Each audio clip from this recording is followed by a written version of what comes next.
Hi there, I'm Victoria Peat, and in this video demonstration I'm going to show you how to sew this great strip of straight stripes using the foundation paper piecing method. I'm going to be using some of my templates, and I'm going to show you how to prepare your template, the tools that you might need, and how you add all of your pieces of fabric to create this wonderfully precise strip of straight stripes.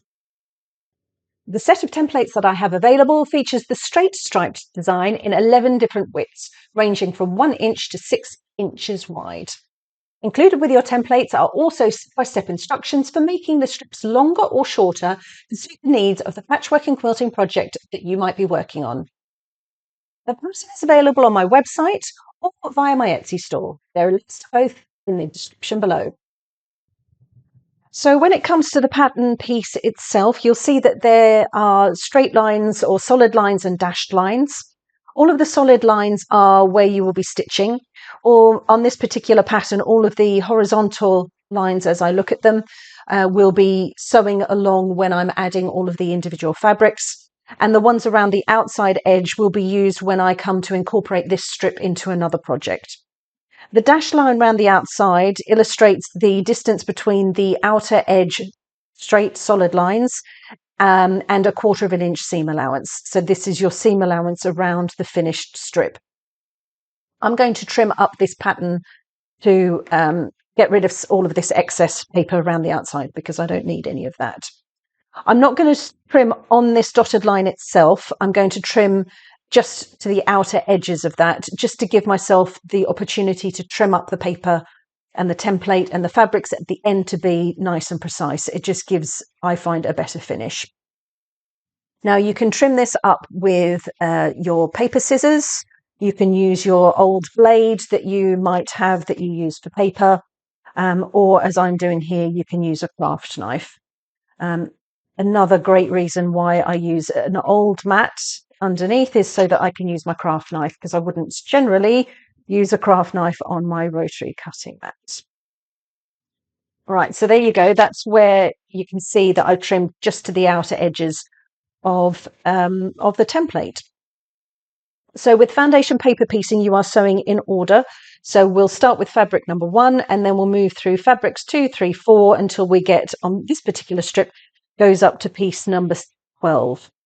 Now this one is super easy. This is a great one to start with if you are new to foundation paper piecing, because you'll get a great opportunity to practice this technique without any particular tricky angles or shapes that you have to deal with. You're just repeating the process over and over, so it will really solidify in your head. Now I have chosen 12 different prints to make this, but you might like to, I've got a couple of different examples here. You might like to intersperse different colours. These are on a smaller scale. So these ones here are 1.5 inch wide finished. So you've got a lot more stripes within the space because it's all been reduced down. So I have done white between each of the 12 different colours. And on this one here, I've done a soft colour palette of these are Macawa linen texture prints, which are really lovely. So if you are doing a more complicated colour scheme, just mark up each of the sections with which colours you want to place where. Just remember, don't use a like a friction pen or a heat erasable pen, because when you are pressing and your work, you don't want to remove those annotations. Okay, so to start off, we're going to do piece number 1, and I am going to start off with this piece here. This colour here, I'm using the pink. In terms of the size of the pieces of fabric, what you need for each section is the height here, which let me just measure to remind myself. These are 3/4 of an inch high. Plus you need to allow a piece of fabric that has enough to allow for the seam allowances all the way around all 4 sides. So on here, you've got your seam allowance at the top in this section. You've got your seam allowance on the sides. And then you just have to visualize where the seam allowance is going to be on this lower edge here. So really, you want a piece of fabric that's going to be this size. So if you measure that, that's going to be 1¼ inches. So what I've done is I've cut my fabric at 1½ to give myself a little bit more space. And then what I've done is I've taken my fabric and it's just a little bit longer than each of these dotted lines. So I've got that roughly cut out for all of my different colours. And if you're doing lots of these, you can work from a longer strip. It might be more convenient. But for this one, I've just cut each of mine approximately 4 inches by 1½. So the first piece of fabric we need to attach to the paper template. The rest of them will all get sewn on when you attach them. But this first piece, I like to glue in place. So what I'm going to do is I'm going to take my sew line glue pen and I'm going to put a little bit of glue on the reverse of this template, just underneath this rectangle here. Then what we want to do is we're going to attach this piece of fabric to the paper template with the wrong side of the fabric attaching to the paper template. So when you turn it over, you can see the fabric. So if I show you again these templates that I've already made, you can see that all of the fabrics, so this is our printed side, all of the fabrics are showing right side facing when you flip the template over. So this very first piece of fabric, you need to make sure that the wrong side is being attached to the reverse of your template. Next up, we're going to get ready to join fabric number 2, and we're going to sew fabric number 2 to fabric number 1. We're going to sew through the paper. What I'm going to do is I'm going to fold back on the line between section number 1 and section number 2. And I've got here an add a quarter ruler because it's got a beveled edge here where it's thinner at this edge, and that makes it easy for me to just fold back the paper. If you might have an add a quarter ruler that has this beveled edge, but mine doesn't. Mine's got a thicker edge because this is donkey's years old. It's very old. And I think I bought that before they started doing the beveled edge. So you can either use your beveled edge or you can use a postcard or something like food packaging. You know, when it comes with the cardboard wrap, you can sometimes get thin cardboard that you can use a section for this purpose. But really you want something that's it's not too thick that you can just fold against. So I'm going to just run my finger on the underside between the fabric and the paper to just lift it and fold it back. And we'll fold against along that line. Now what I want to do is I just want to trim back this seam allowance so that it's only 1/4 inch. And that's where I take my add a quarter ruler. And the lip I'm pushing up against the fold in the paper, and you can feel it just sits right up against it. Then I'll take my rotary blade and I'll trim off this excess. Because what you want to do is you want to minimize the amount of excess fabric that's within your block. If you keep your seam allowances larger, it's going to make the whole strip or block that you're working on much more bulky. And what it might do is it might interrupt with the next seam line that you're trying to sew, and it just makes life a lot more difficult. Now on this size we're working with, I'm happy to work with 1/4 inch seam allowance. When you're working with these ones here that are a lot smaller, I trimmed the seam allowances down to 1/8 inch instead, just to again further reduce that bulk. Right, so fabric number 2 we're going to take, and from now onwards we're going to make sure that the fabric is facing upwards, the print is facing upwards, and we're going to be placing right sides together with the previous fabric that's already attached to the template. So we're going to place those right sides together, make sure that these raw edges are matching and that your fabric is poking out either side of this template.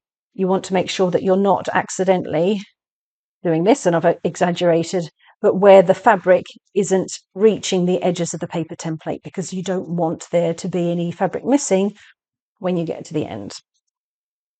So I've got those matching up on a nice straight edge on both of those fabrics. I can then take this across to the sewing machine. And for the sewing machine, I mentioned at the start, I've just got a standard presser foot on my machine. There's no 1/4 inch, nothing fancy required. I'm using a white thread, and I've reduced my stitch length down to 1.8 from the standard when I turn on my sewing machine. What that allows you to do is it will perforate the paper, and it will allow it, will make it a lot easier to remove the paper at a later stage. Okay, so I've got my raw edges matching, just making sure that when I've picked up and I've moved from the table, my work surface to the machine, that this hasn't gone skew-if. When I'm happy with that, I'll just lift the paper, pop my hands on the underside here, and then I'm just going to feed the paper underneath.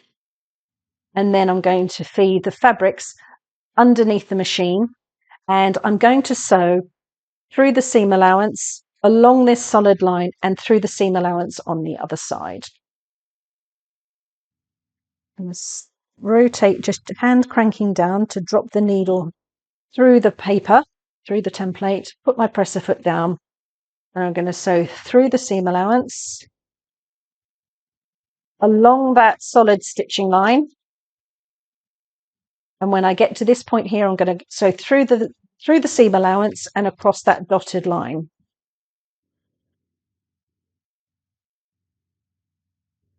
Okay, so you can see I started at this edge. I've gone across the dotted line, through the seam allowance, along that stitching line, through the seam allowance on this side, and just a couple of stitches over. So now we're going to press this flat, and this will just warm up the fibers of the fabric and allow it makes it easier to manipulate. And then we can pull back across the line of stitching, perpendicular. So try not to pull it to the left or to the right. Try and keep it as straight as possible. And then press. Ordinarily, I like to allow my seams to cool as much as possible. And my seam clapper helps with that. Okay, so we now have our first piece of fabric that was attached to the template initially just with the glue, and then we've added my second piece of fabric, which has now been stitched to piece number 1 and through the template. So those are now stuck to the template, and you can see your line of stitching here. Now this is where we start to create the process where we just add on the rest of the pieces. So I'll take my postcard or my beveled edge, and I'll repeat the process. Lift up the paper, fold it back along that line, crease the paper, and then trim the seam allowance. So I'll just pop my ruler against here. If you don't have an add a quarter ruler, you can use your standard acrylic ruler. Take your 1/4 inch line, place that against the fold of the fabric. Remember, you're looking to leave a 1/4 inch seam allowance. Place that against the fold, sorry, not fold of the fabric, fold of the paper. And then you can just trim off. But always remember, you're looking to have this little strip of fabric here. Using an acrylic ruler for a strip such as this, a strip design such as this, is absolutely fine. It's just when you start to get more complicated designs that you really could do with an add a quarter ruler, because it's more stable. Okay, my next piece of fabric, again, right side facing uppermost. We're placing piece number 2 onto this fabric. We'll do right sides together, matching the raw edges. I've picked up and making sure that these raw edges are still matching by the time I get to the machine. I'm holding on the underside here, and I'm just rolling the paper underneath the presser foot. And I'm sliding underneath. I'm lining it up, and you can see the crease line. When you folded the paper template back, you can see a crease. If you can't, you can always just take a pencil, pen, heat erasable pen, whatever, just to draw that line to help you if you can't quite see.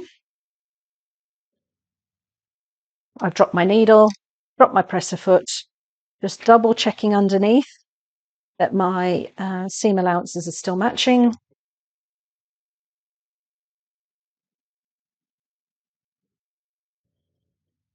And I've sewn across. So again, we press it flat along the stitching to warm up the stitches, and pull the fabric.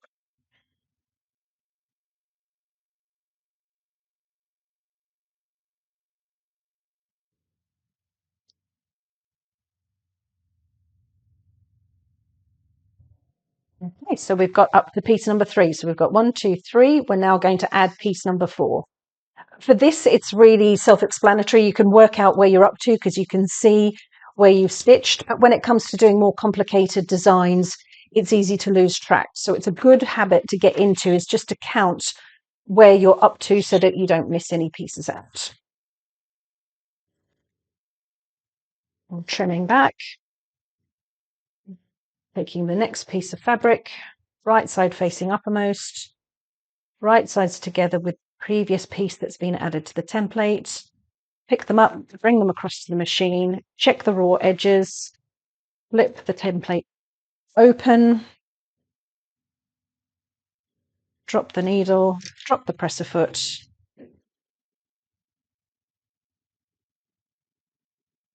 and stitch on the line.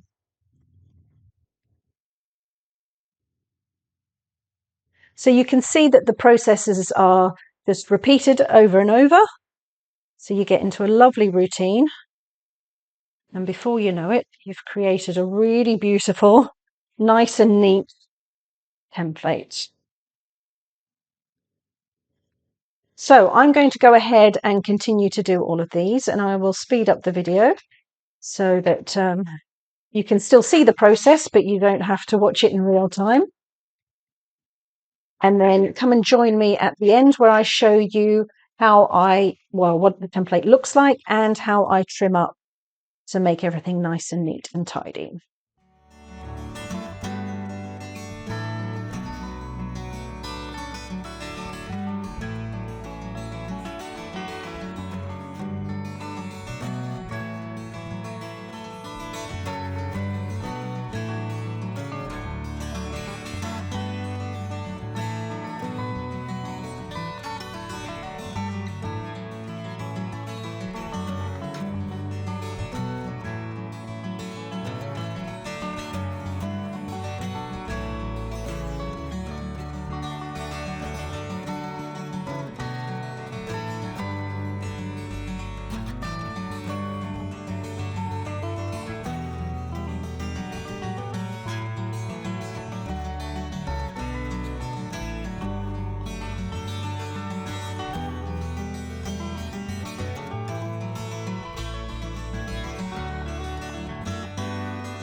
So you'll have seen how it's quite convenient. Now I sew when I'm standing up, but you could do something similar when you're sitting down.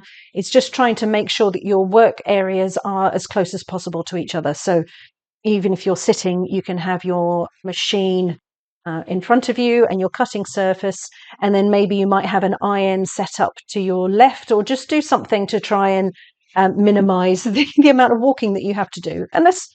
Unless, of course, you're trying to get your steps in for the day, then just, your ironing board on a different floor of the house or something. But because the processes are all so repetitive and it's actually quite quick between each of the processes, then it's really handy to have your workspace set up with everything close by.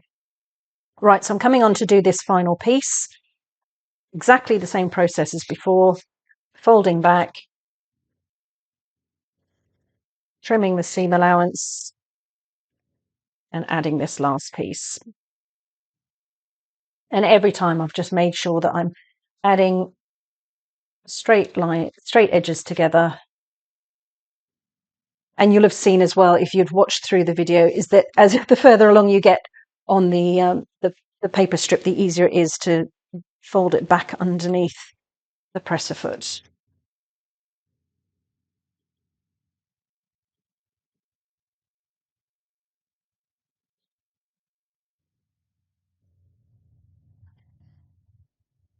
And I'll press that.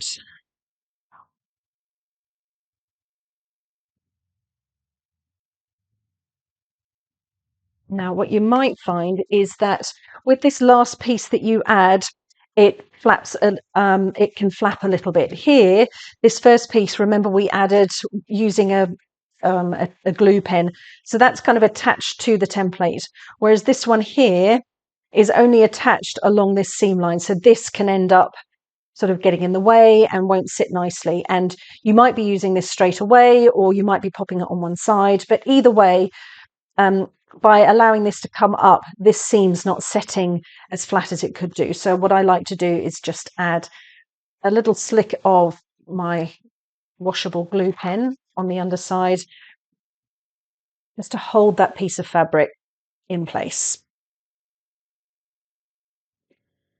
So there we go. This is the final strip or piece, and it's looking rather lovely.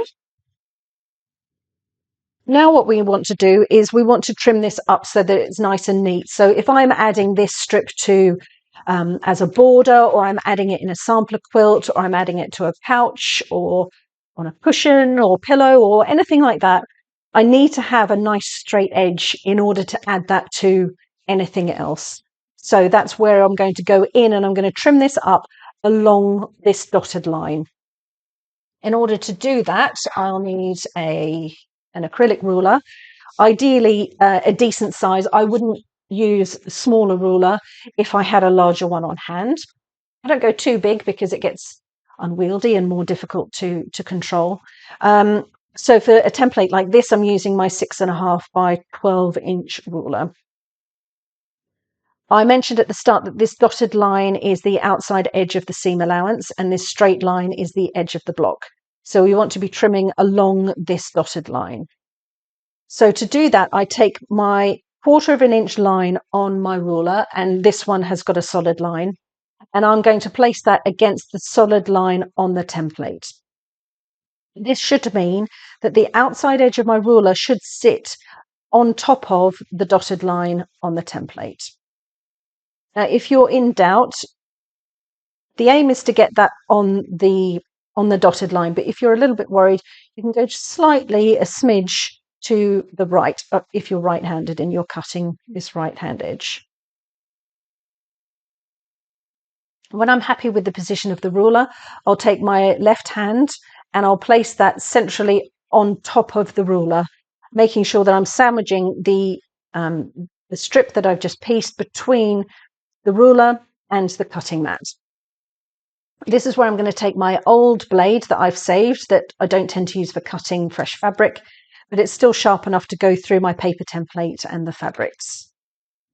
And I will just do firm movement to try and take off that excess. And you can see here I've trimmed just on the outside of that dotted line. And then I'll work all the way round.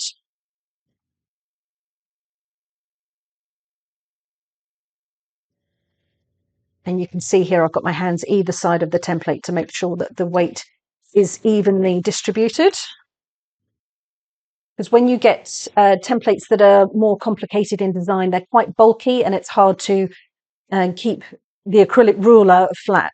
So if you can get into the habit of spreading that load and making sure that you're pressing down as much as you can to keep it from slipping.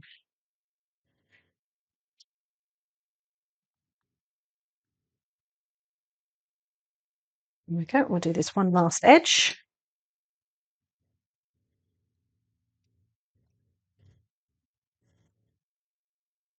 And there we go, one completed strip. This one was, what did I say this one was? 3 inches wide finished, and it's featuring all 12 of the different prints. So to look at that in comparison to the 1.5 inch wide finished, you can just see how it's obviously more narrow, but the strips get smaller in height as well. But they're useful for so many different things and so many different colorways. And there's going to be lots of different options that you can do. But the joy of doing this with foundation paper piecing is that you end up with really straight, really sharp lines and great stripes, which are going to be useful for so many different things. So I hope this has been useful and that you now have the confidence to go ahead and give these templates a try and incorporate them into a wonderful patchwork and quilting project. If you are looking for templates for making strips of straight stripes, then check out the website or my Etsy store for these and a great selection of other designs. All of my templates are designed to print out on A4 or US letter paper. There are links to both outlets in the description below. Thank you so very much for watching. If you found this video useful, then go ahead and click on the thumbs up button and leave me a comment. I would love to hear from you. Of course, don't forget to subscribe to the channel so that you're kept up to date with any new videos. Thanks again for watching, and I'll see you next time.